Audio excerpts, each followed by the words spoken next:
279-4500 at least 2 business days prior to the meeting.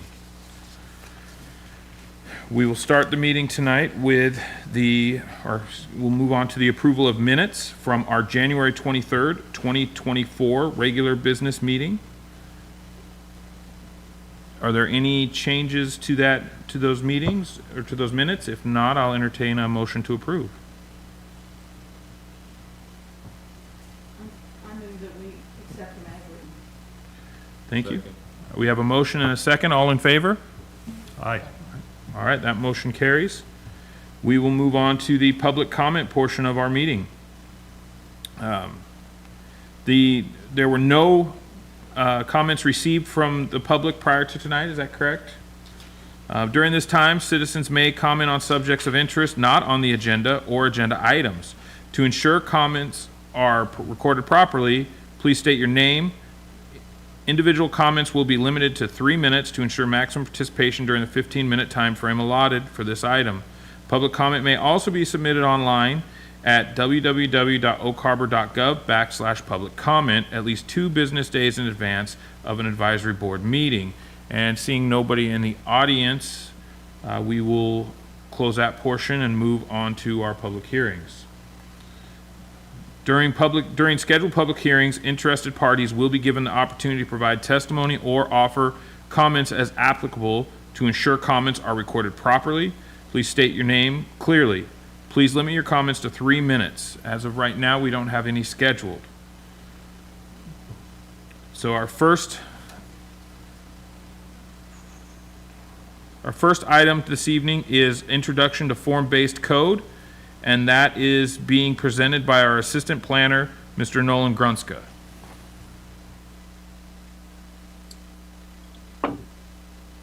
Am I free to go ahead with that? Yes, please. Alrighty. Okay, everyone, can you see what I'm sharing here? Yes. Okay, so as said, I'm the assistant planner with the City of Oak Harbor, and I've brought a brief presentation on form-based codes as kind of an introduction for what is a fairly large project if we move forward with it. So it's important to get many touches, of which this is the first.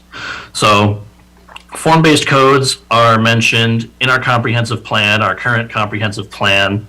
Progress toward a form-based code to regulate the built environment and to foster predictable physical form rather than the separation of uses. And so this has been a land use goal and policy for the city for a few years now, but we're hoping to move forward with it for a variety of reasons that will hopefully become a little bit more clear in the presentation. But it's something that has precedent in our planning efforts. So before I go into the form-based codes themselves, I want to give a little bit of perspective on the code that we currently have for the city. It's a conventional land use code, and these codes have sort of an origin dating back a long ways. Before the 1920s, a lot of land use was really based just on easements and covenants. And if that wasn't enough, it was based on nuisance law. And as the Industrial Revolution really spooled up and cities grew rapidly, that was not adequate for the order of cities. And so you had really severe issues with pollution, specifically air quality. And New York City was the first to pioneer these conventional looking codes like the ones we have today in 1916, but their adoption became really widespread in the following decades. And they worked primarily by segregating uses through zones, so creating zones and then specifying which uses are allowed to go where, if they're allowed to go anywhere at all. Now, for the purpose of solving the issues regarding pollution, particularly air quality, and with kind of the lack of a legal framework to deal with huge amounts of development, they were pretty effective. They created administrative procedures for land development and quasi-judicial procedures rather than purely judicial procedures. But while they solved those issues, there were some other issues that they magnified, and there were some new ones that resulted from the proliferation of these codes over many decades. Many of them, I'm sure you're quite familiar with, and are really important issues to the city today, and will be a large part of our comp plan as in terms of things that we are trying to address. So here we have an example of a very conventional zoning map, which has a really large number of zones that are meant to get pretty specific about which uses are allowed where in the city and place them in clusters that are kind of far away from each other. Here, this map of the city of Everett has maybe 15 or 20 zones, just eyeballing it, but a lot of places, go even further than that. I believe the city of Seattle has 285 land use zones, and it's really kind of paradigmatic of what these conventional codes kind of lead to in terms of controlling uses.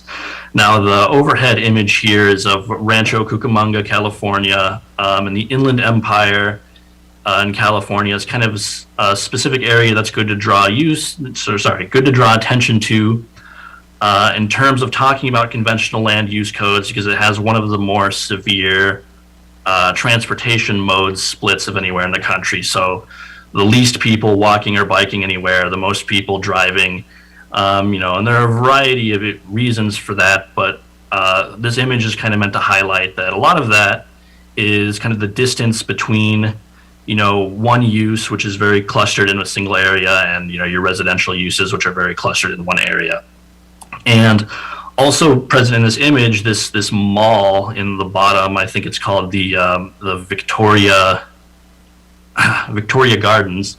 It's actually an outdoor mall, and so in that sense, it's kind of an example of simulated urbanism, which is in ways resembles what form-based codes actually seek to create. Open spaces that are attractive to people, where they come and link trips, in search of multiple forms of commerce at one time.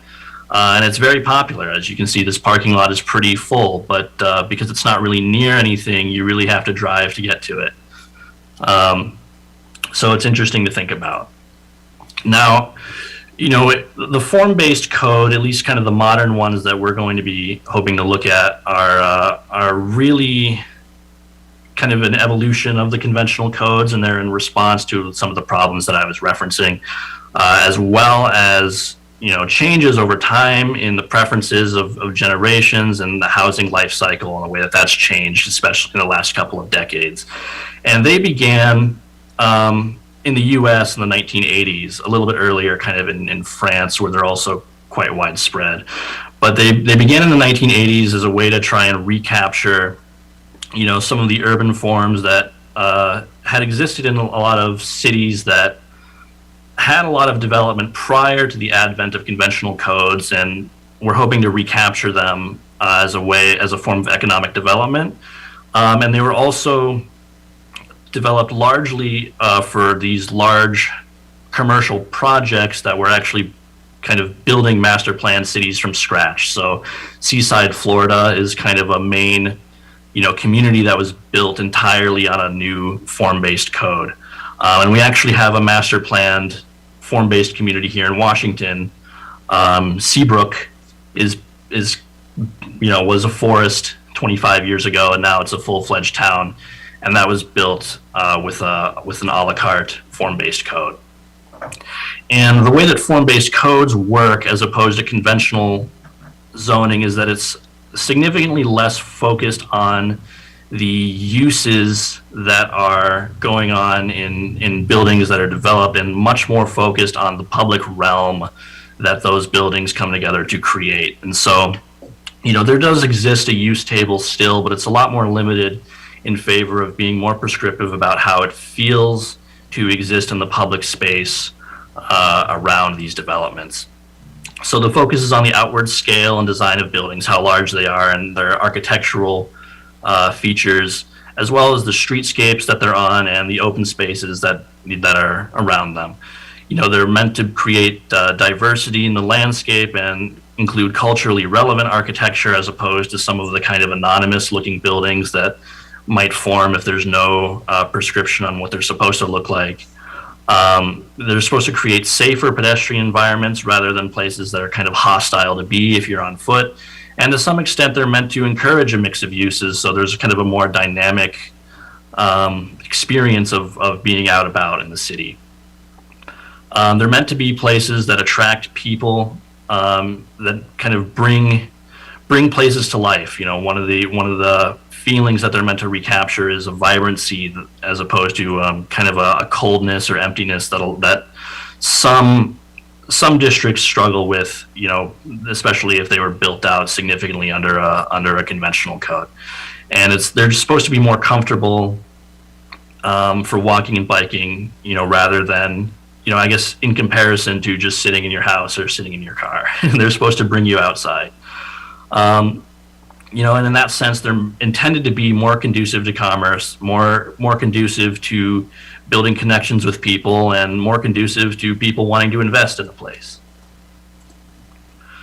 So here's what they look like, or parts of what they look like. So on the left here is the sub-district central business district code for Dover, New Hampshire, and it's the first attachment on the report. And the reason that I chose to include this example is for a couple of reasons.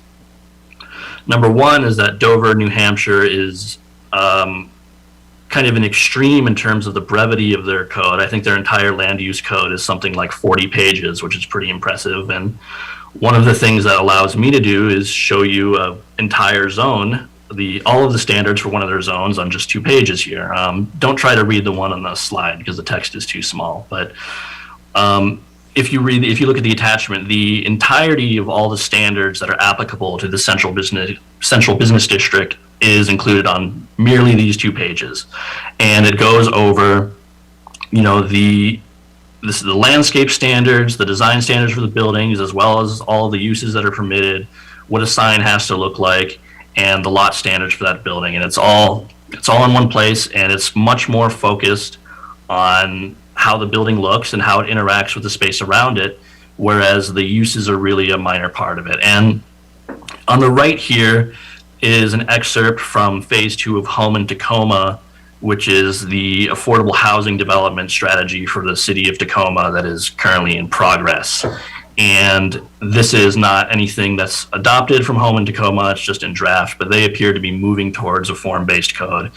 And this is kind of what that looks like as an equivalent to use standards in a conventional code, is that it's much more focused on prescribing what kinds of buildings you can build and what they have to look like, rather than what kinds of uses you can have. So the advantages of form-based codes are, well, first of all, there's the flexibility of them is sort of a large advantage. You know, they can be used for multiple different purposes. They don't have to be used for only one purpose. They can be used for downtown economic redevelopment. That's the Woodland District Plan in Lacey. They can be used for historical preservation. North Bend adopted a downtown form-based plan that was significantly more prescriptive than need be to preserve the historic character of their downtown.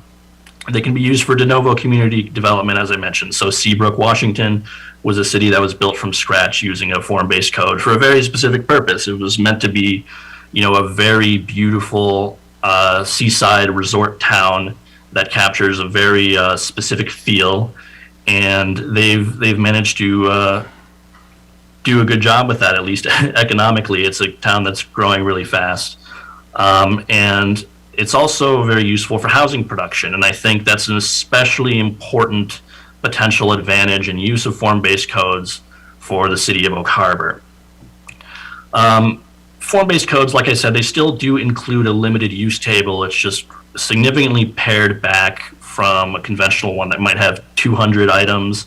I think ours is not so onerous. It's maybe 80 items or so.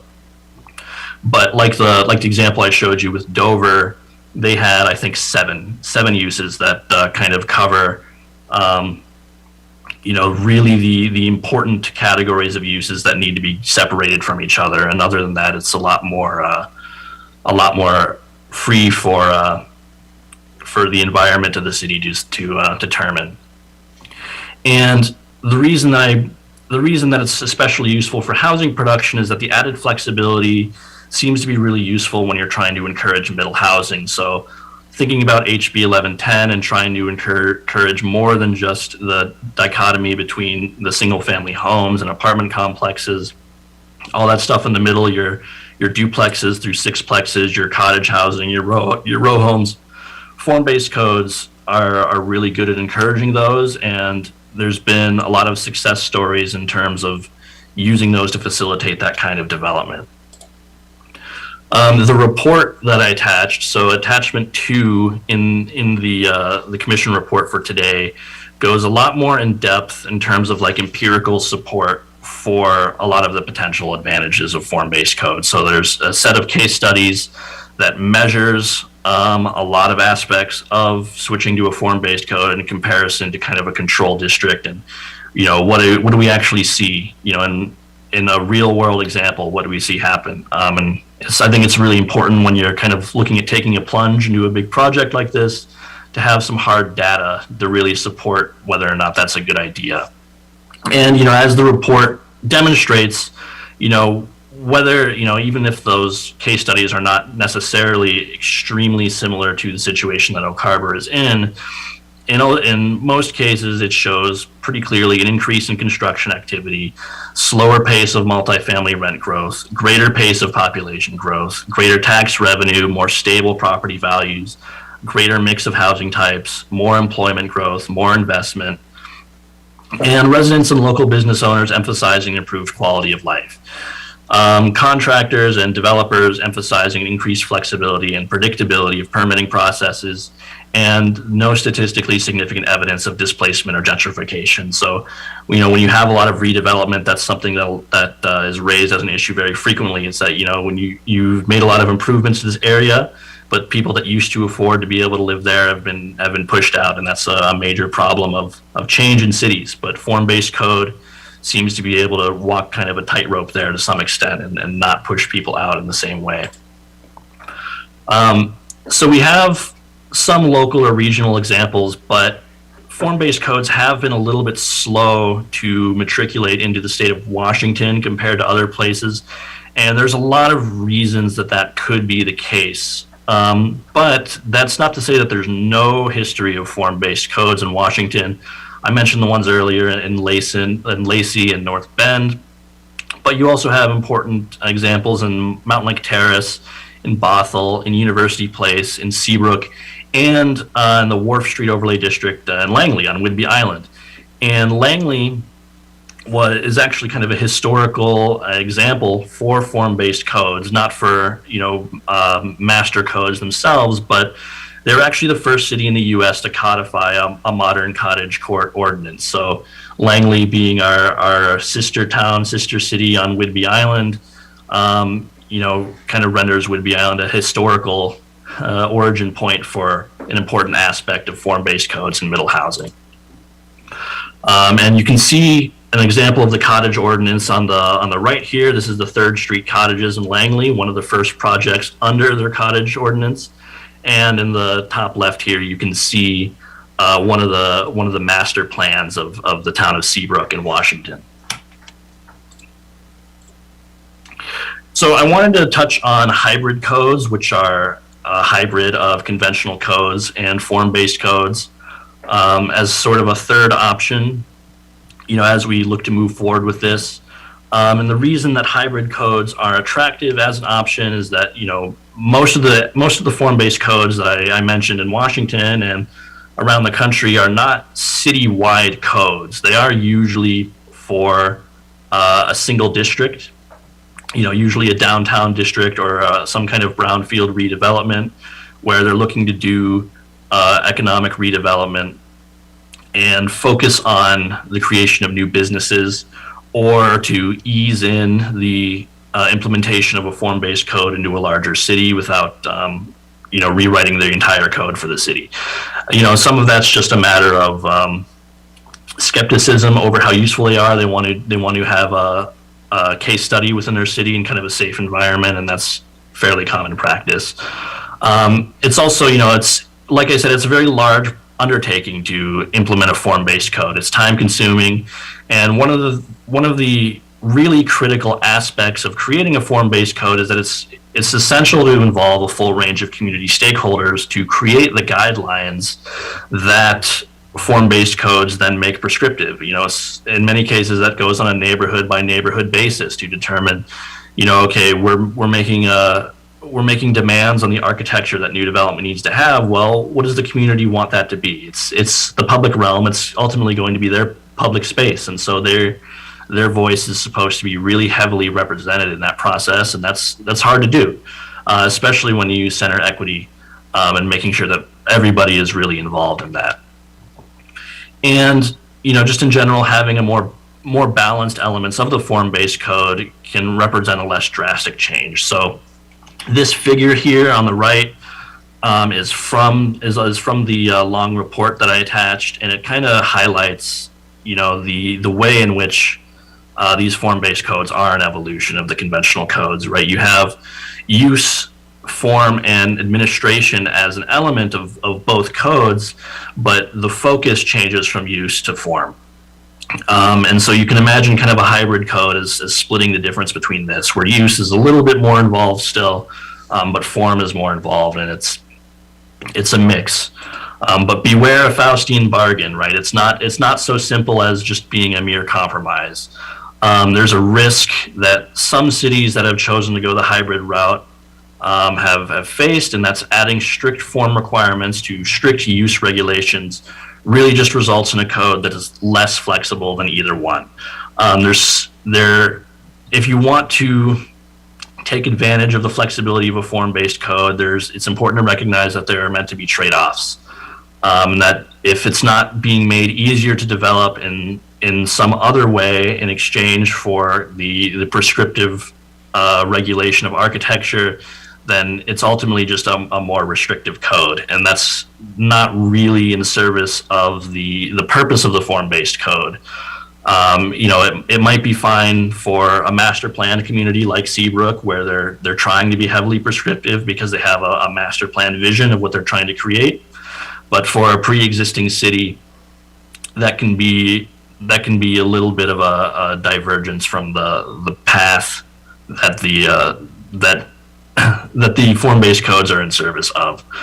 And there's also an opportunity cost for middle housing growth. So in the case of Oak Harbor, where we're really looking at increasing our housing supply, if the form-based code is only applicable to limited areas of the city, especially with pre-existing development, you know, you miss out on capturing the benefits of the form-based code whenever there's development or redevelopment in a place that's not necessarily a very limited land area that we're targeting.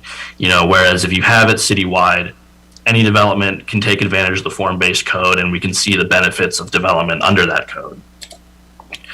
And another thing to keep in mind is state legislation. So you're all familiar with these bills. Some of them have passed a couple years ago. Some of them are passing or have passed this session. But they all have bearing on land use. They're all going to have some impact on what our current code says and what it's going to say in the future.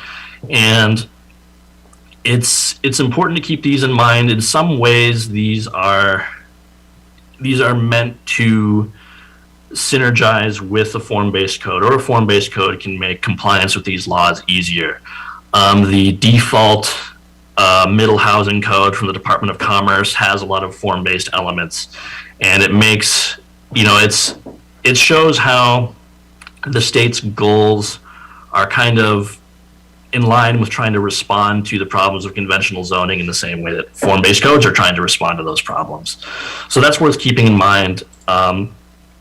You know, increasingly, as we try to kind of contort the existing code to responses to these legislations, which might, you know, continue to occur in future years, it's hard to balance, you know, meet that state compliance with maintaining community vision for what the code is and what we want it to do with development in the city. And so transitioning to a form-based code presents an opportunity to realize, you know, a very specific context-sensitive ideal for the city, envision what take a fresh look at the vision we have for the city and meet these new requirements in our way, in the Oak Harbor way.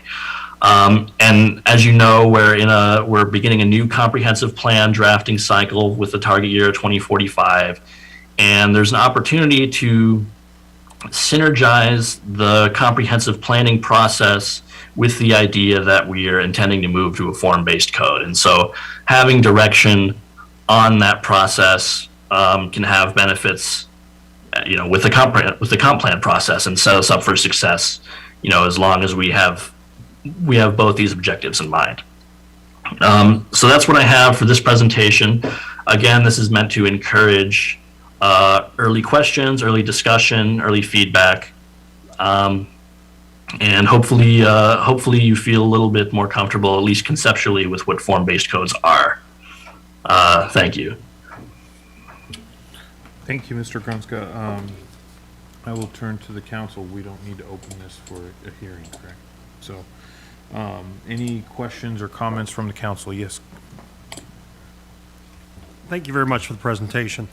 Question: we know that if we were to meet the long-range 20-year goal, we're going to have to move into the UGA. There's no way we can put 5,000 homes into the existing city limits of Oak Harbor. Is this an opportunity to negotiate with not only property owners in the UGA, but also with the county and possibly the developers for a test case of, for lack of a better example, a Seabrook, and doing a Seabrook type of development in the UGA? Is this using form-based codes? Is that a possibility also with this? To be honest, that question might be a little over my head, but I will say that, as I mentioned, kind of with Seabrook being a de novo community, and with a lot of the existing form-based codes, district-based being these large redevelopment projects, the one in Lacey is meant to develop kind of a decommissioned mall, so, dozens of acres of what is essentially parking lot and abandoned buildings. So there's a lot of evidence that shows that these are really attractive for greenfield development or development of open spaces, and the kind of blank slates that you see if we develop on the periphery of the city and in the UGA. And so a large project like that, taking advantage of what a form-based code has to offer in that context could be massive.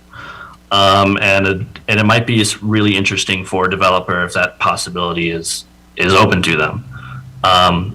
So it would be great to capture that. How useful it is as a negotiating tactic? Well, I mean, that depends on a lot of things in terms is, including our ability to implement a form-based code in a timely manner. So can I assume that developers prefer a form-based code versus our existing codes? Well, it probably depends. In cases where they've been implemented, at least from what I've read, it's been a positive experience.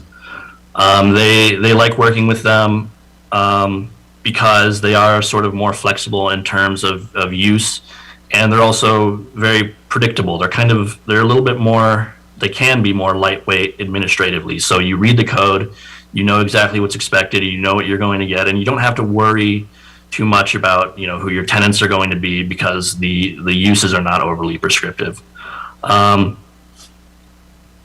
So it's been a positive reception. The flip side of that is that conventional codes are more common, and so there's an advantage of kind of familiarity with those, depending on your developer, if they're looking for a very specific set of standards that they've seen over and over again. So it really depends on who you get. But in general, I think it's a little bit easier to envision a project and then build it under a form-based code. In the city that I worked at before Oak Harbor, we had a hybrid code that had a lot of these form-based elements, and developers, seem to really appreciate kind of the clarity that it offered in terms of what they were expecting, because you also got something that you had kind of confidence that the community was going to be more comfortable with, because it regulated aspects that the community was more interested in. Okay. And the last thing is, Am I assuming this is a win-win for the city, win-win for developers, a win-win for taxpayers? What's the downside to moving to a form-based code? Well, one thing is that it's new, so it's always scary to go to new territory. It is kind of an evolution of conventional codes, and it is sort of meant to just be a flat improvement. But it is new, and there's a lot of it's a large project, so there's a lot of it. There's a great administrative cost to moving towards a form-based code. There might be, financial cost as well. There's a good chance that it would involve bringing in a consultant to kind of audit the compatibility of whatever code we come up with state law, with existing city regulations. And so it's not easy to do. It's timely, and it's costly. And there's always a need to kind of evaluate the viability of doing that, especially depending on your time. In terms of other drawbacks, it can be a little bit more, there's a lot of kind of academic sort of ways to view potential pitfalls. And so in a way, that's a separate presentation. I guess the shortest way to say it is that there's risk of developing a code that's not super equitable, because if you're relying on a public outreach process to develop the code and you're not getting the public input that you really need to represent the full community well, then you have a highly prescriptive code that represents the interests of a limited amount of the community.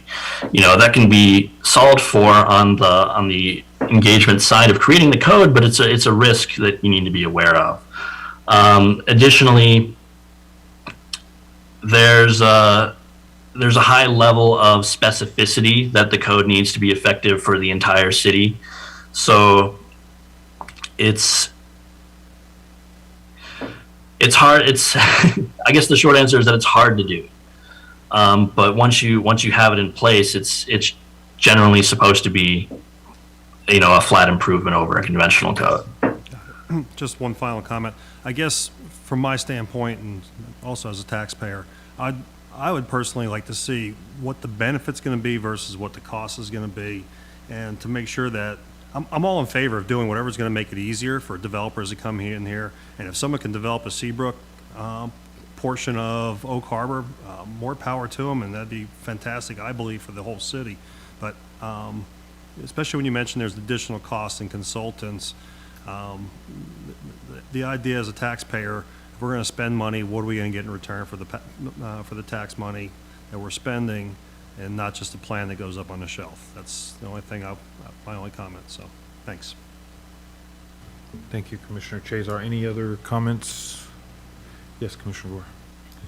So I was looking at what this would mean if you were going to use it in the Central Development District, or what we're going to call the Central Development District. And the idea of things being more walkable means there have to be fewer cars sitting on lots. Are we talking about maybe having some sort of parking garage somewhere? Well, that depends on the project. This is a very early presentation, right? Introducing the concept of the code, and there's a lot of directions you can go. Internally talking about sort of parking garages and what kind of higher end projects look like in terms of density. There are higher end projects that incorporate parking garages, but those appear in higher density cities, larger cities. So it's hard to predict. The possibility is there, but I don't think that parking garages are the only way to create a public realm that has less people driving. Well, if you're talking about people who live in this city and work in this city, they have to get to where they live and to where they work. And, I've used Island Transit, and it works for some things, but it doesn't work for all things. I'm not sure what else would. We can't put a lot more parking spaces downtown. Yeah, I think a big part of the idea is bringing the places where people work and where they live closer together. And that takes a long time to do. obviously, but you can also, in the meantime, kind of improve the public realm to make them more inviting to people who choose to walk or bike.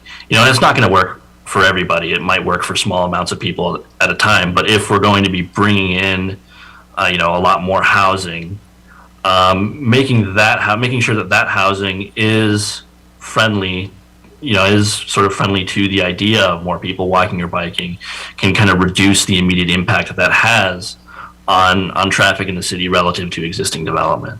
And again, it's hard to say at such an early stage, but that's kind of the idea. Thank you, Commissioner Gore. Any other questions? Chair, Andy? Councilmember Yes. Wiesner has his hand Oh, raised. yes, Councilmember Wiesner, thank you. Thank you much, Chairman. Yeah, I just wanted to kind of lay my insight on this, having tracked this, since 1999, right? Because 1999 was the pivotal year for the Growth Management Act and, drove a lot of our codes in which we felt, quite frankly, forced to create these zones with these uses that were compatible with an act that was looking at preventing urban sprawl. And since then, since 1999, which back then, we had to predict how many parcels we were going to need to facilitate what type of uses throughout the city, right? And then since that, we've tried to modify those codes and make those codes fit and make those uses fit, because that's really what we're talking about here, are uses, right? And like Nolan said, our current process for a use change, right, is public comment, which is very hard to get from everybody, and we're not really finding out if we're really getting the comment for the whole city or for the comment just for that particular neighborhood for that use change when we're dealing with that. And here we are now, 24 years later, still trying to work within these uses that we've shoved into, various spots within our city, thinking, okay, well, if somebody wanted to do this, they would probably want to do it here. And of course, at the time we did that, we had existing uses throughout our city. And so, some of that's infill, right, where we're kind of shoving a use between some other uses to try and think that those uses will all work together. And here we are, like I say, 25 years later, and it's time to do something different, right? Using the philosophy we used about us trying to dictate to developers and the community as to what it is they need and they want and where they need and want it, to something more where the community drives that, and that's really what we're talking about, because we're talking about a couple of major changes on the forefront, right? One is the housing change, right? And we do realize that that's going to mean the development of or more neighborhoods, right? And what do those neighborhoods look like? And what are the uses in the neighborhood? Well, hopefully that drives itself more naturally rather than the city saying this is what that should look like. Because quite frankly, there are developers out there doing things in other communities that we've never even thought of, such as some of the examples that Nolan's brought up, and such as what happened in the town of Langley, where they purposely decided to become this village by the sea, and by going to more reform-based code, it really didn't matter what's occupying those buildings, as long as those buildings have a certain look to them to give that feel, and their city kind of filled in naturally that way. And so we've got those neighborhoods we've got to build out, and we've got to figure out a way to build them out where it meets the state guidelines. But how do we do that? We certainly can't do that by dictating to people this should go here and this should go here.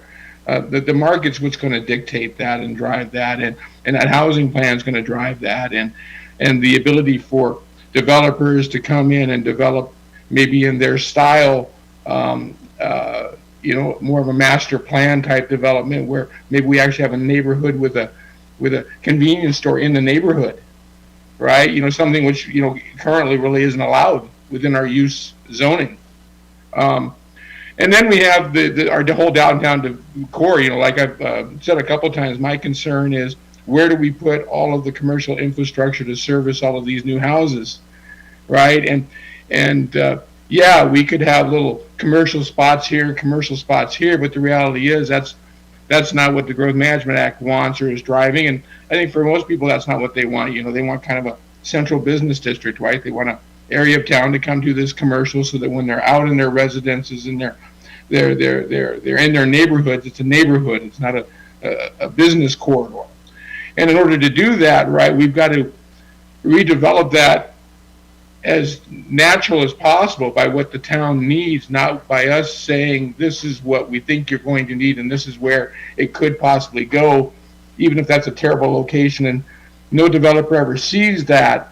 Instead, a developer can come in, say, okay, as long as I make the building look like this, I can occupy this zone, and then I can put whatever tenants I need in to fill in that building.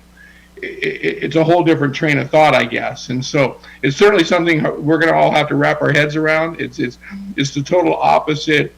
I know those of us on the council and those of you who've been on the planning commission for any length of time, total opposite of everything we've dealt with up until now. Up until now, we've dealt with, what use goes here, what density goes here, how are we going to build the city? We've been trying to figure out, where to place the hotels and the houses and stuff, rather than let the community figure that out and let the developers figure that out through this natural form-based type code. So lots of great questions that are going to come out of this, I'm sure. John, great questions, right? It's not something that just because other people are doing it, do we necessarily need to do it? But on the flip side, quite frankly, I don't think we have a lot of choice because by trying to force uses down developers' throats, that isn't necessarily going to create the developments or the community that we necessarily all vision, right? The market does some of that, and we've got to let the market do some of that, and we've got to let the people of the community say this is what we want in our community, and that's how it happens naturally versus trying to be forced into a slot, which is what our current use-based codes do. So I look forward to lots of discussion about it and lots of input. You again on the Planning Commission are going to be on the ground floor of this, and the council is going to be looking back at each and every one of you for your guidance and input, and we're expecting you to dig deeply, and I appreciate you. Thanks. Thank you, council member. Is there any other? Yes, Commissioner. Yeah, so a couple questions. So I think looking forward, something that I would be interested in seeing and hopefully can help you all as you move forward is looking at where form-based codes were not optimized or like where they failed, right? I know since a lot of cities do, like this is a new trend and there are a lot of places that have them in places, it'd be cool to look at what lessons they wish they would have started the process with, right? So I know that for me, right, like Iowa City where I grew up, they have a central business related form-based code, and one of the things that's interesting is in this the central business sub-district for Dover, this attachment is that they have the window 80% for ground floor to be covered, right? And that's really interesting because for our commercial core, we had a lot of gas stations, and the way that the parking standards and the way that the design guidelines within the form-based code had structured them is they want the service station behind the building. They want the streetscape to be the building and then the gas pumps behind. And what that meant is that the two sides of a corner were supposed to be the front of the building, but that's not how gas stations work. They want everything to be consolidated where the pumps are. And so they ended up having these huge panes of glass on the corner looking in to a blank wall, right? And so I think that that's really interesting in terms of a lesson learned for not all uses want to be connected to the street, right? Like some uses like gas stations want their service entrance and their, where everyone comes into the convenience store to be where the pumps are, right? And so that's just an interesting lesson learned that going forward is something we should think about. And so I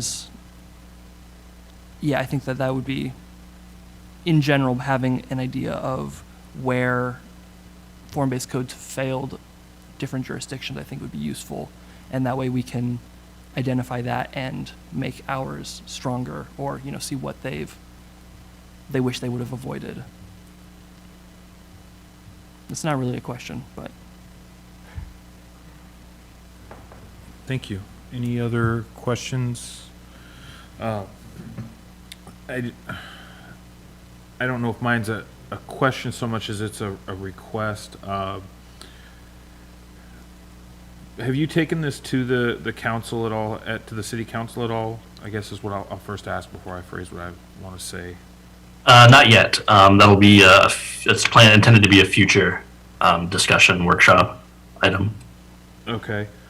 Is it possible to look at, and I apologize, I haven't looked at the state legislature today to see if it's passed or if it's passing, but is it possible to look at I believe it's 5334, Senate Bill 5334. I'm sorry, I don't remember if that's the correct number. But the one about short-term, the proposed tax on short-term rentals that are gotten through online platforms. The concern I have, and what I'd kind of like to be able to preempt before you take it to the city council, is if that bill passes, if it hasn't already passed, that's going to give municipalities, both county and city, the ability to levy taxes up to 10% on short-term rentals like Airbnbs, VRBOs, and that money is supposed to be used to create workforce and affordable housing, and this is something that's being driven heavily by the city of Leavenworth, because I think at last report, 80% of the people that work in that community do not live in that community. They can't find housing. They can't afford to live there. And at least from their mayor's aspect, what he said publicly is that's largely driven by the explosion of short-term rentals.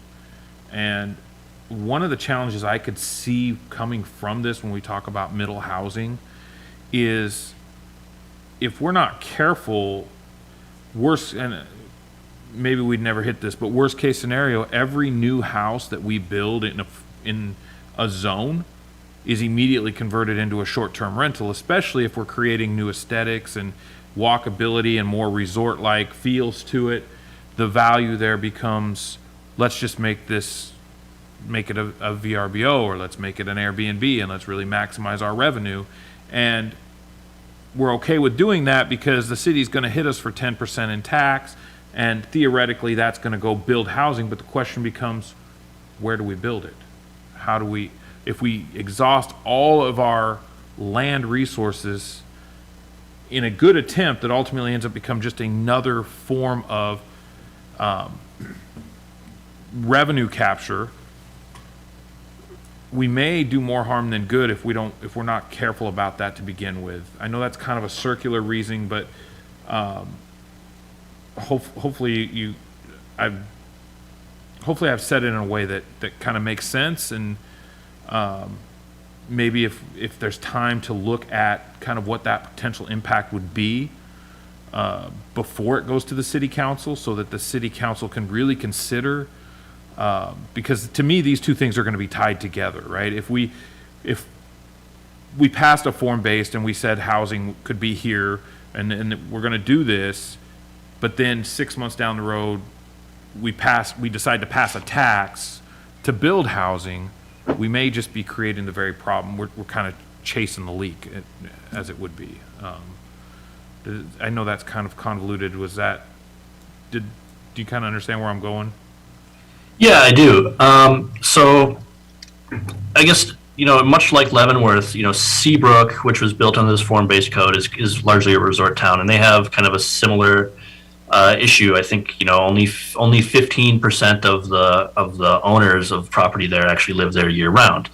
But that's, in their case, that's by design, right? That's an aspect of kind of the flexibility of form-based codes, is that you can really create kind of a high bar for design and to create a really exclusive community. And Seabrook was intended to do that, but that's not the direction that you have to go with form-based codes. And when you look at kind of development and redevelopment, it's something that certainly comes into play. Seabrook and Leavenworth, they're both examples of what I would call a gateway community, a gateway and natural resource community, natural amenity community rather. And the town that I worked at prior to Oak Harbor was also one of these towns, and we also had really severe problems with short-term rentals and severe problems with housing affordability and no way to really support the workforce of that town. And it's a complicated issue that's involved with a lot of things. The form-based, the code that you have for the city is a big part of that. And so, in planning, there's very few things that are not related to everything else. It is something that's worth keeping in mind. But I think kind of going back to what Commissioner Chazar had said earlier, asking about, what's the downside of form-based codes? Well, a lot of the criticisms that I have read is that sometimes it overpromises what it can do. It's not a silver bullet. It's not implementing a form-based code is not going to solve every problem a city has or could have. It's something that can help in a lot of ways, but there are a lot of other policies that need to be balanced to make sure that everything, goes in the direction of getting what this community wants. And so it's important not to, overestimate some of the kind of flowery representations of what a form-based code can bring. It can bring a lot of benefits, but it can't solve everything. I appreciate that. I think one of the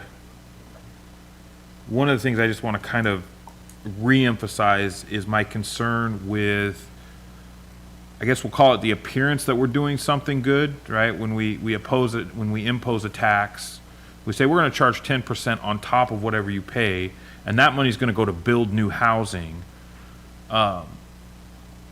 We may inadvertently entice people to build these short-term rentals on the very land where we need to build housing for our community, right? As we talk about going to form-based and whatever your building looks like, you get to pick your tenants, you get to put your tenants in there.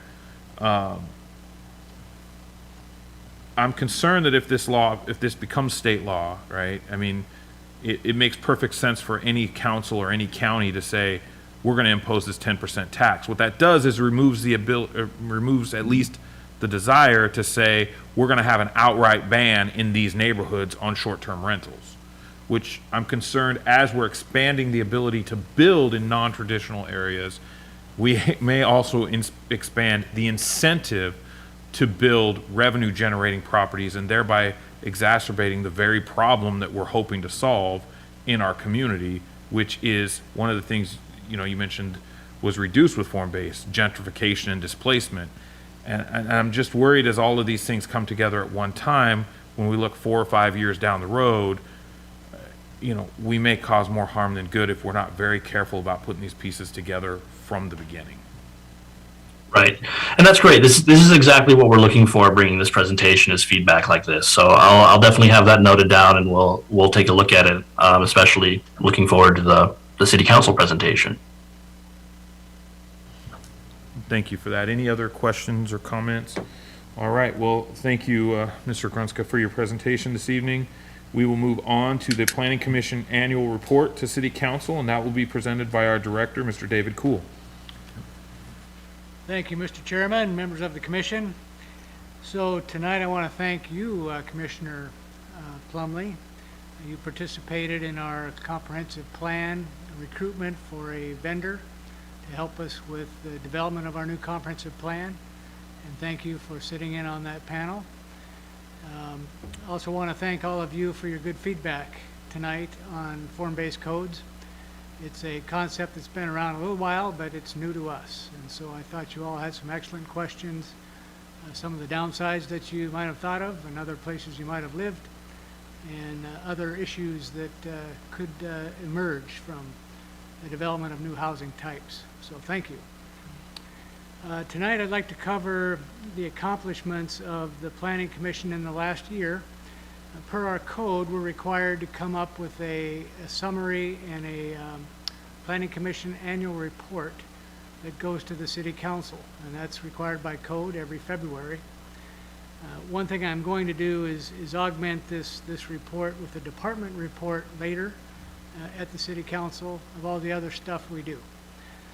But the things that pertain to you are mainly legislative items. And last year, in 2023, through Resolution 2302, and this is on page 74 of 84 of your staff report, the comprehensive plan docket, and that included the amendments, implementation of the housing action plan, the joint planning and urban growth area discussions with Island County, the active transportation plan, the industrial land use changes along with a downtown and marina expansion study, including an alternate street connection plan. So that was a fairly aggressive docket in 23. A lot of that has rolled over to 24, so it's moving forward. Other things you accomplished last year, you did 3 different ordinances. One of those ordinances dealt with the open space zone district.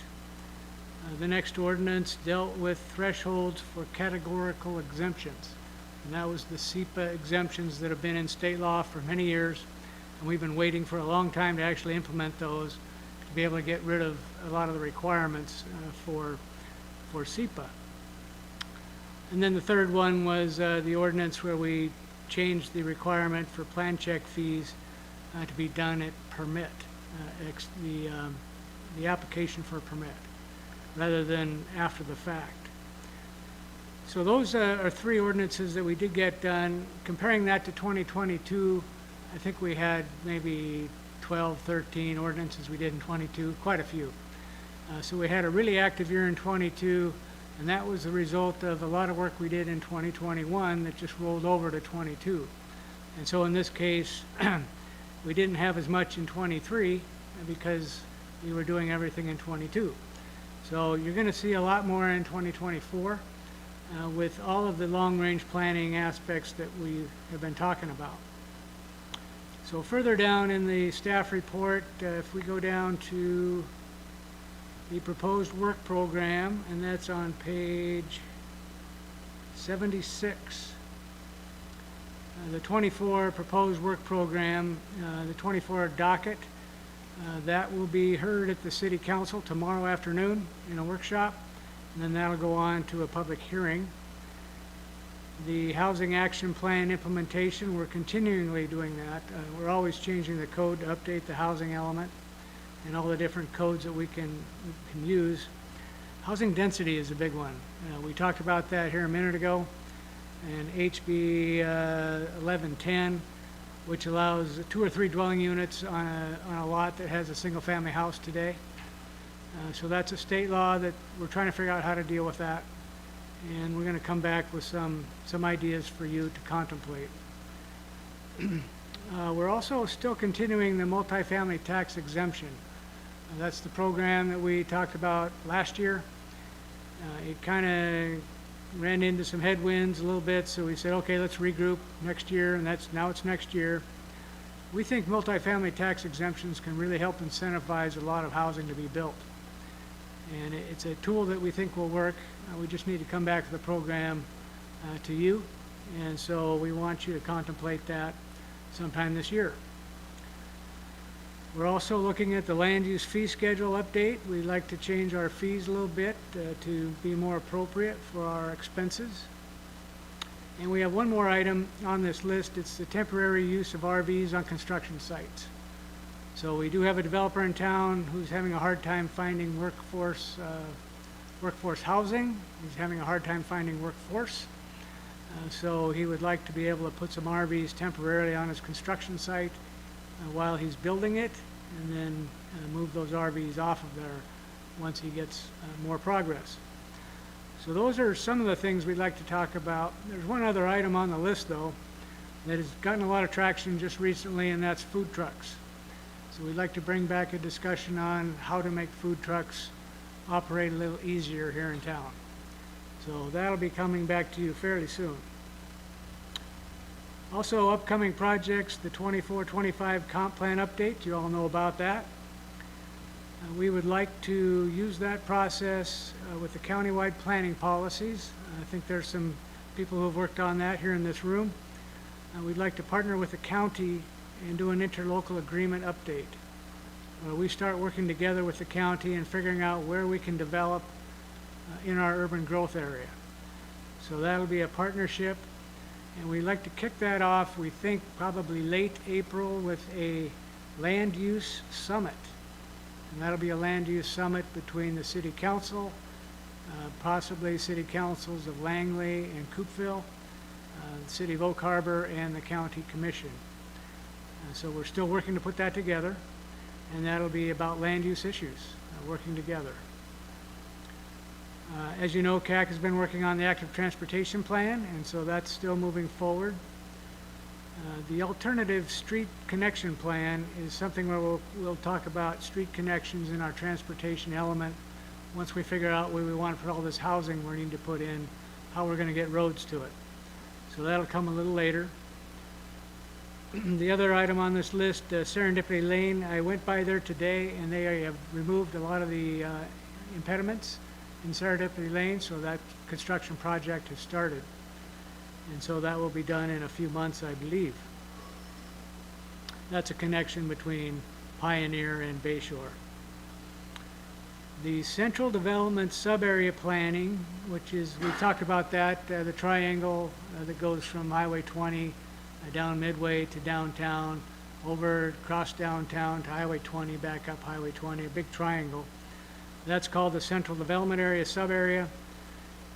We're contemplating hiring a consultant, and that consultant is called Center for Creative Recycling. And that consultant would come along with funding through the EPA. And the EPA is helping us with the 2 lots downtown that we own that need to be cleaned up. So as part of what the EPA is doing now, they're seeing that if they just clean up sites, that's not enough. They need to do planning so that the whole area succeeds. So this is a project that has momentum, and we're about to do a contract with this company, Center for Creative Recycling. They're a company out of Oregon. The planning director is a retired planning director from Oregon, and they're a nonprofit that can come in and help us do some planning in the central development area. So that's an exciting development that we're looking forward to starting soon. Downtown waterfront planning is also on your list there. The Dolan Group is a company that does drawings, so they're an architecture company. They're going to come in and do visioning for us, look at the sites downtown, find a good look that we want to see. And then they're also going to be able to draw something like a massing plan for us to show us what the buildings could look like downtown. That's a contract. If you go to the city of Bothell downtown, some of those buildings down there were designed by Dolan Group. There's a couple more in downtown Woodinville. One's under construction now across the street from the old schoolhouse. That was designed by Dolan Group. And so if you're looking for examples of this company and what they can do, that's where you can go to see that.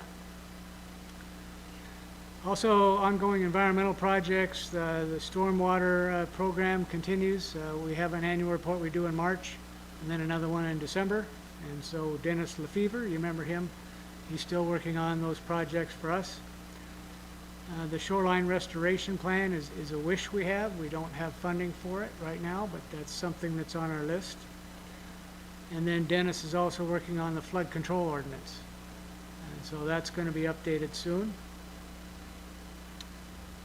And further down in this report, we have an opportunity for you. This is on page 78, Planning Commission General Recommendations to City Council. And so this is your chance to tell us what you think the Planning Commission should be working on. And I want you to frame that up in context of what we talked about a lot last year. We had a very aggressive planning commissioner who wanted us to do a lot of stuff. but we always coached her that we need to go back to the city council for the work program. That's where it all starts at the city council. They give us ideas of what we can do, and then it's up to you to figure out how to participate in that. So if there's ideas you have, things you'd like to work on, let us know. A couple of things I can give you information on if you want to participate in our process. The comprehensive plan, we'd like to do a task force with that. So I don't know how many people, but maybe a couple planning commissioners can get involved in a task force working on review of the comprehensive plan. We also have an economic development division now, and we're thinking about creating a task force for that. So that has some momentum to start talking about. So keep those ideas in mind as you start looking for ways to participate in our process. And again, I thank you all for participating and helping out. I know this is a more of a philosophical meeting tonight. We worked you pretty hard last time with 5 public hearings last month. So today is the day you just get to think bigger and brighter. So if you have ideas you'd like to express to us, you'd like us to advance to the city council, now's your opportunity. We'll take this to the city council, I think, next month. So I will leave that to you, Mr. Chairman, and anything else you'd like to participate in. Thank you, Mr. Cool. Any comments from the commission? Yes, Commissioner Gore.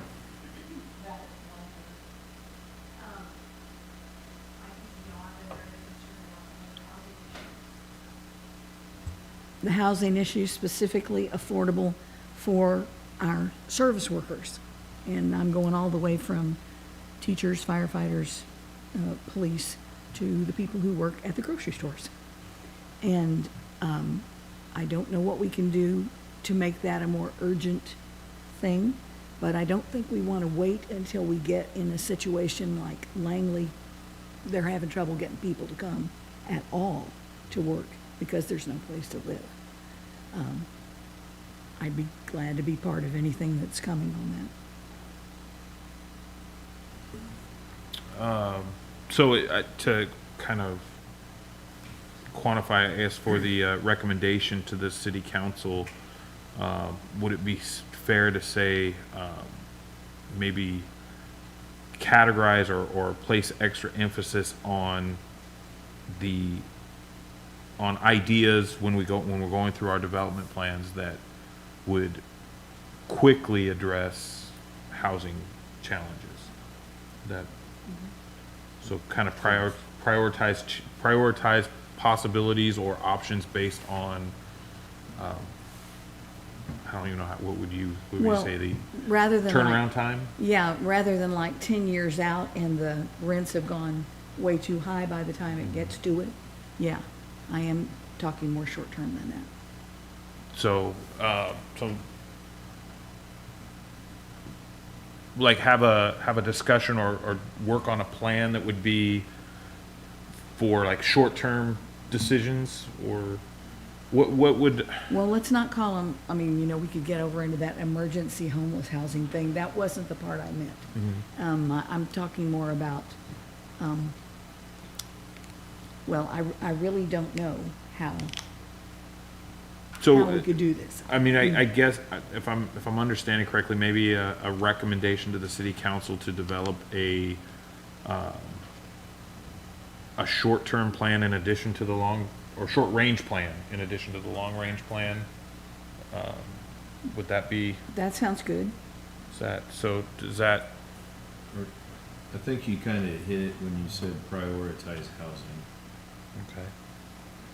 But when we think about housing, a lot of times, especially when we say things like multifamily housing, we really think the word family. But a lot of our service workers are people who live by themselves, or they have a roommate, or, I mean, it's a different sort of situation than like a 4-person family. Okay. So maybe the recommendation to the council then is to maybe broaden the definition of resident, or I'm trying to figure out what our recommendation to the council would be. Joshua, you got any ideas here? You kind of fit in this. Yeah, no, I think like the way I would see it is trying to, in sort of the context that week do work, right? Have like advocating for short-term solutions, right? Like I think that as we talk about like with the comp plan, it's 2045 and we have these ideas of, well, in 20 years, this is what it looks like, right? And I think that that's not what you're saying. You're saying there's a much more acute need and there needs to be something proactive. And so either finding ways that through the comp plan process, we are investigating proactive steps or like trying to think about what proactive or short-term housing looks like. I think that seems to be what you would like to advocate for and work on, which I think is. I think I understand the goal. Where I could use some help is what is the recommendation that we're going to give to Mr. Cool to take back to City Council as to what we'd like them to consider working on. I don't have a very good answer for that. I just see the problem as being pretty urgent. Mm-hmm. And I mean, that might be it, right? To reflect that our recommendation and acknowledgement that it's like, this is an urgent thing. We do not want to have it be part of a plan that takes 20 years, right? Like we would like to have direction on how we can help with short-term solutions. And if they feel that that's best addressed in the comp plan and want to, guide us towards making policy and goal decision or recommendations based on short-term needs, I think that fits in. So would it be fair to say that we'd like to recommend that the City Council focus some time and effort in the coming year on developing a short-range plan to complement the long-range plan? Sure. I mean, I think, right, like, the aspect of that I'm hung up on is a separate plan, right? Like, I don't know if it needs to be a separate thing to work on, rather than I think that our recommendation could be advocating for short-term solutions to be a focus. Okay. It's my thought that a lot of people don't recognize how urgent it actually is. Mm-hmm. Like, do they know that our pharmacists drive from Bellingham every day to come here? That we can't get doctors, we can't get PAs or nurses. We have trouble filling our special ed needs. Mm-hmm. We have people who drive from all over to come for that. And when you have to take people from that far away, they want a lot more money to come do that. Mm-hmm. I'd like those people to be more a part of the community, but it's probably not going to happen unless we realize that they have special needs that maybe our planning is not addressing.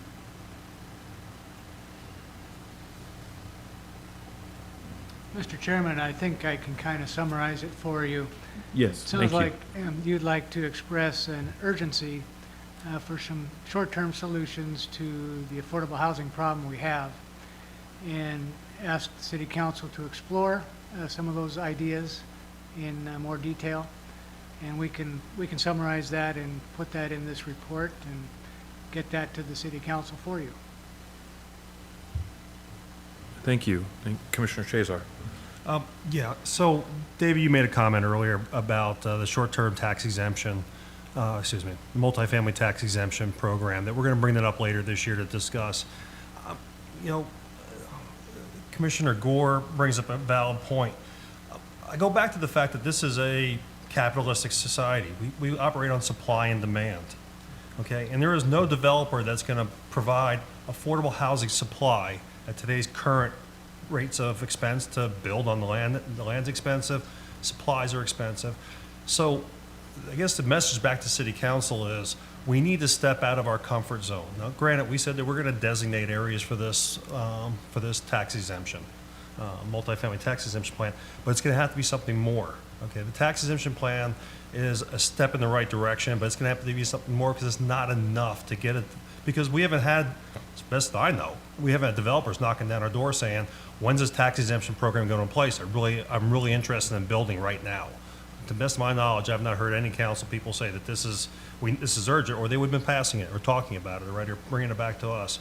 So I urge city council, okay, and the city administration to come up with creative things, like Mount Vernon, for example, or Burlington, I can't remember which city it is, for these affordable housing projects. They're waiving all connection fees.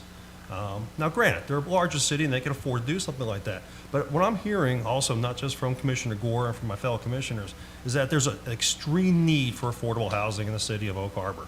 And so we need to get out of our comfort zone because we're going to run into this problem. We're into this problem right now where people can't. We have service people that work at the base that can't afford to live here, and I get it. I understand. That's also it's a Navy issue also, but they don't seem to be addressing it. Okay, so we're going to probably have to address it. Supply and demand. If we could, so I know we want to build more affordable housing, but I got to tell you, if we just allow the builders to build, okay, and create more supply in this town, okay, it will drive prices down eventually in areas, okay, that are less desirable to live in, okay, and you're gonna have a shift in economics, you're gonna shift in demographics, but it will bring, okay, rent down. I firmly believe in the supply and demand concept in our country, and so if we allow and we make it easier for people to build, okay, and if we really want affordable housing, we have to step outside of our comfort zone and start giving incentives for those specific projects. And I think that's the message that needs to go to City Council. And so, and whether we spread this tax to the rest of the taxpayers or not, that's a council and also a county decision. I personally don't like it. I'll come up with a discussion later on. But the fact of the matter is, we have to find ways to get our suppliers to want to build this, because right now it's a pretty good market for $600,000 homes. Last time I looked, that's about a $4,000 to $5,000 a month rent, okay, for someone to build something like that, okay, and want to rent it back out. So it's not affordable. We have to have incentives for people to do these things. We have to find suppliers, and we have to create the demand for suppliers to come here, because we know there's demand for affordable housing here in this town. We just don't have anybody that wants to build it. And so, sorry, I'll get off my soapbox. Thank you. We'll Thank forward you. those comments to the city council. Any other questions or comments? So thank you for including me on the sustainability. I wish I had been able to, my schedule would allowed me to sit in all of the interviews, but one of the things that I had mentioned to CAC, and I owe him, I have some deliverables to him, but one of the things I mentioned was this would be a great opportunity to expand what the city did with like the mini roundabouts where we did it ourselves and saved money. So my recommendation that I'd like to take to the city council is to explore some of those options. All right, sustainability is a growing field. We've got a school up in Seattle that is always looking for projects. That is highly rated in around the world as a school for sustainability, as well as we've got opportunities to work with our high schools and do programs with them. And the people that I all of the packages were great. It's clear they know about sustainability. But I'd like to, there's a lot of opportunity in there for us to do things that aren't going to cost us with a consultant. So as we build that plan, if city council could consider exploring options where we can take some of those smaller projects and create partnerships where people can get the experience from it and we can get the results in a cost-effective manner. I think that would be a great thing to look at as we go with the consultants ultimately that we hire in building out that plan and focus on projects that we can outsource for a free or reduced cost. sustainability is a big, scary word to a lot of people, and I get it, and it's easy to say this project is hard.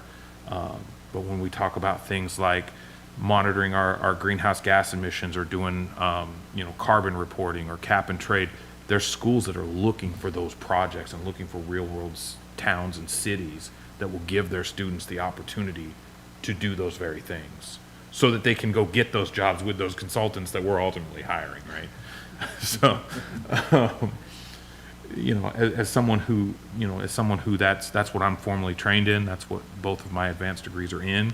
I see a great opportunity for us to give that to the next generation that comes into that field. So, that would be my recommendation, is to look for those opportunities. And I would preface it from like the mini roundabouts, because that was a highly successful program where we saved money and by taking care of things, out of our departments here instead of going out of the city. Hopefully that makes sense. Excellent, great suggestions. Appreciate that. Well, thank you, Mr. Cool, for that report tonight, and thank you to your department for everything that you guys do. It certainly doesn't go unnoticed. It's a very important, and you've got some wonderful, dedicated people in your department, and so we really appreciate everything. We will move on to members' comments. Does anybody have any comments this evening? Okay. I just have a couple comments. We'll start with attendance. This was a kind of a carryover from our last meeting. There was some discussion about if we had to miss a meeting, could it be excused? The council has enacted new rules for boards and committees that greatly mirror the input we gave. And so, starting in January, the new attendance policy actually doesn't allow for unexcused absences. And what it says is, if a member misses 25% of the meetings in a rolling 12-month period, the chair shall discuss participation with the member and notify the mayor. And I think that actually came out of the Planning Commission. If I remember correctly, there was a big push that the board and committee chairs should be the ones driving whether or not the boards and committees, members are. Things happen, right? I mean, if you have a medical emergency, or if you have you have a surgery, you have a family matter, that doesn't necessarily mean that you don't want to commit or you're not available. So, we have those 3 in a 12-month period. They're not really excused. They're not really held against you other than that, at that 4th time. And my hope would be, and I think everybody would agree with this, my hope would be that we're communicating that early, right? If we know, hey, whatever just happened, I expect to be out for 4 to 5 months. I'm going to miss these meetings, but I'm committed. I want to be here, and I want my seat when I come back. That's easy for me to take to the mayor and say, this is a short-term thing. It's not something that we have to. And so that hopefully that clears up the attendance policy. The other thing I'll say about the attendance, and I appreciate Sarah calling me on this, because I dropped the ball on this today. Previously, what we did was, if you were not going to be at the meeting, you responded to the email and said, hey, I won't be there. It's not the most effective way, and it kind of puts a lot of the onus on to Sarah and to the city staff to kind of guess if a board member is going to be present. So the request, I believe it was December or January, the request was that we kind of switch that and we confirm via email that we will be there. So if everybody can kind of do that, if remember to do that, like I said, I forgot to do that today, and thankfully Sarah called me. Just when you get that email, just confirm and say, yes, I will be present. I plan to be present. And then that way she can plan for it. And also it will save us if we're not going to have a quorum, then Sarah can kind of reach out to me and say, hey, we're not going to have a quorum. And then we can, we're not having to worry about, for me, my thought process, ease and efficiency, right? If we're not going to have a quorum, we still have to meet, to open, to close the meeting. But I don't believe that we need everyone here to do that, right? So we could have the people that were going to attend virtually just for a few minutes, save yourself the time, the gas. You know, and then I can be here, open it, close it, and we can move on with our days. So that coordination helps us a lot. The only other thing I have, and it's not this, is I think everybody knows about the recent health code or health inspections in the city. There is going to be a county meeting. I believe it's the 9th. I can get everybody the dates. Yes. So I believe it's the 9th where they're going to be doing, but I'll send it to you, Sarah, so I'm not creating a serial meeting or anything. It's the first meeting they're going to have, and they're going to go over inspections. They're going to go over plan reviews. They're going to go over creating basically the program, from what I understand in the email I got today. And while that may not directly affect some members of the Planning Commission, I think it would be a great opportunity as planning commissioners, if possible, to be at that meeting, because that's where a lot of those things that ultimately may come back here from our city council as they try to figure out how to meet that plan. It may be an opportunity for us to say, hey, before you agree to that or before you do that, you know, that's really probably a county commissioner decision or a city council commission or a, you know, that's probably a health inspector, you know, and, you know, I want to make sure that we, and on this commission, are able to provide the support, not just to our city council, but to our community. And a lot of that comes from before these things ever get into black and white. You said that was So on the 9th? I believe it's on the 9th. It's either the 9th or the 19th of March. I'm horrible with dates, but I will send that to Sarah so she can make sure that it's noted to everybody without creating a violation of the Open Meetings Act. But it would be great if we as a, you know, I know that it's going to be business owners there. I know it's going to be small business owners, restaurant owners that are going to be there, and quite possibly it may just evolve into a complaint session. These things have that possibility. But if there are people there that are solution focused, that can say, you know, hey, this is something that needs to be in this plan. When we talk about the food trucks, for example, right? Food trucks likely will not be at this meeting. They're not anywhere planned yet. And, you know, we may have the opportunity to get some information to give back to our city council to help them make those decisions. That was all I had. I appreciate everybody being here this evening. I appreciate the city staff time, Mr. Cool, Sarah, all of your staff and all of your team. Thank you for your support and, you know, for putting these meetings together. I know it's not an easy task. That is all the comments I had. Did anybody else have any comments before we close the member comment section? Okay. We will move on. Our next scheduled meeting date is March 26th. So again, if you're not able to make it, just kind of give us a heads up. And online is acceptable. So if you find yourself, you know, if it's easier to log in remotely for a meeting or a series of meetings, those don't count as missed meetings. So, you know, please use that opportunity. If there's no other items, then we will entertain a motion to adjourn. I move to adjourn. Second. I have a motion and a second. All in favor?